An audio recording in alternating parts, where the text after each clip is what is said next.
আমার বিয়ে হয়েছে, আমার শ্বশুর একান্তই গরিব ছিল, আমার স্বামী গরিব। আমরা আমার বাড়ির চারপাশে মানে আমরাই গরিব ছিলাম সবার থেকে। গরিব বলতে কি মানে দরিদ্র ফ্যামিলি। দিন আনছি দিন খাইছি, দিন আনছি দিন খাওয়ার ভেতরে আমাদের একটু হাতের কাজ জানা ছিল, আমরা এটা করতাম। আস্তে আস্তে অনেকের মাঝে থাকতে থাকতে একটু একটু করতে করতে করতে করতে আজকে এই তোমার তো জীবনে অনেক কষ্ট করছি, ছেলে মেয়ে পেটে রেখে কাজ করছি।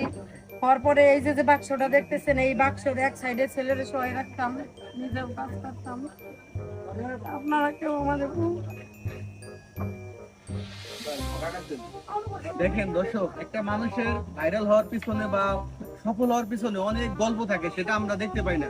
কিন্তু এই লোকটা ভাইরাল হয়েছে, অনেকেই আছে না যে আশেপাশে কিছু মানুষের একটু সমস্যা হয়, তারপরেও এর ভিতরে অনেক কষ্ট, কষ্টের কথা বলতে গেলে সে কিন্তু কেঁদে ফেলে। যদি আপনি কাঁদেন না, আপনার মনের কথাগুলো একটু শুনি আমরা।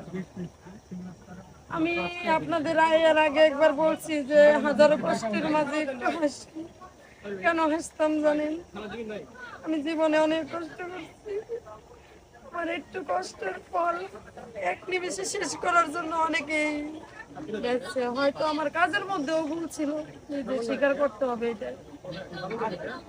যাই হোক, আপনি এরকম ভুল আর কাজের মধ্যে করেন না। ভালো সচেতন ভাবে মানুষের স্বাস্থ্যসম্মত খাবার দেওয়াটাই হচ্ছে উত্তম, ঠিক আছে? কারণ এটা সবাই, আপনি যদি কোনো খারাপ খাবার খান, আপনি দেখে শুনে খাবেন না, ঠিক আছে? যাই হোক, আপনি ভুল থেকে শিক্ষা নিয়ে ভালোভাবে কাজ করেন। এবং দেখেন দর্শক, ভুল আমার একটাই ছিল, যেহেতু আমি ছোটখাটো দোকানদার, আমার উচিত ছিল সবাই খেয়াল রাখা। কিন্তু আসলে কি এটা তো কেমনই যেন বিষয়টা হয়ে গেছে, বুঝছেন? আমরা তো এইভাবে কখনই করি না। আমার বাড়ির পাশে সামনে যে একটা প্লাস্টার, ওই প্লাস্টারটা আপনাদের এই মাংস কাটার জন্যই আমি বানাইছি। আমার বাড়ির আমার নিজের ঘরের বড় ঘরের ডোয়া কাঁচা রাখছি, কিন্তু আপনাদের রান্নাঘরের সবকিছু পাকা, আপনারা যাইয়ে দেখবেন। তারপরও কোন জায়গা কিসেরটা কি হয়ে গেছে, চেষ্টা করি যথেষ্ট পরিমাণে। অনেকগুলা লোক নিয়ে কাজ করতে হয়, কেডা কোন সময় ভুল করবে সেই ভুলের দায়ভার তো আমারই নিতে হবে, এটাই স্বাভাবিক। যাই হোক, আপনি কষ্ট পেয়েন না, আপনি আপনার কাজ এগিয়ে যান, কারণ পরিশ্রমই আছে সফলতা, ঠিক আছে?